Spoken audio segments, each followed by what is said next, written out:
నేటి నుండి హుస్నాబాద్ రేణుకా శ్రీ ఎల్లమ్మ ఉత్సవాలు ప్రారంభం.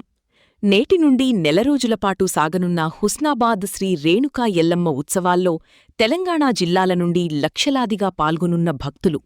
నేడు ఉత్సవాల్లో ప్రధాన ఘట్టం శ్రీ రేణుకా ఎల్లమ్మ జమదగ్ని మహర్షుల కళ్యాణం. శ్రీ రేణుకా ఎల్లమ్మ అమ్మవారి కళ్యాణం సందర్భంగా అమ్మవారికి పట్టువస్త్రాలు సమర్పించిన మంత్రి పొన్నం ప్రభాకర్. అనంతరం అమ్మవారి కళ్యాణ మహోత్సవంలో పాల్గొని ప్రత్యేక పూజలు చేసిన మంత్రి పొన్నం ప్రభాకర్. కార్యక్రమంలో పాల్గొన్న municipal chairman Dandi Lakshmi, vice chairman Chittari Padma, కౌన్సిలర్లు, RDO Rammurthy, municipal commissioner Mallikarjun, ఆలయ EO Kishan Rao, market committee chairman Tirupati Reddy, vice chairman Banka Chandu, ఆలయ కమిటీ సభ్యులు, ఇతర ముఖ్య నేతలు, అధికారులు. నేటి నుండి హుస్నాబాద్ రేణుకా శ్రీ ఎల్లమ్మ ఉత్సవాలు ప్రారంభం.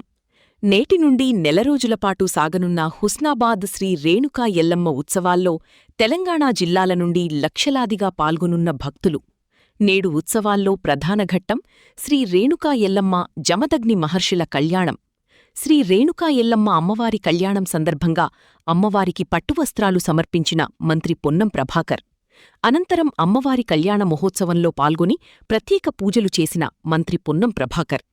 కార్యక్రమంలో పాల్గొన్న municipal chairman Dandi Lakshmi, vice chairman Chittari Padma, కౌన్సిలర్లు, RDO Rammurthy, municipal commissioner Mallikarjun, ఆలయ EO Kishan Rao, market committee chairman Tirupati Reddy, vice chairman Banka Chandu, ఆలయ కమిటీ సభ్యులు, ఇతర ముఖ్య నేతలు, అధికారులు.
సమస్త ఉత్సవాలు ప్రజలుగా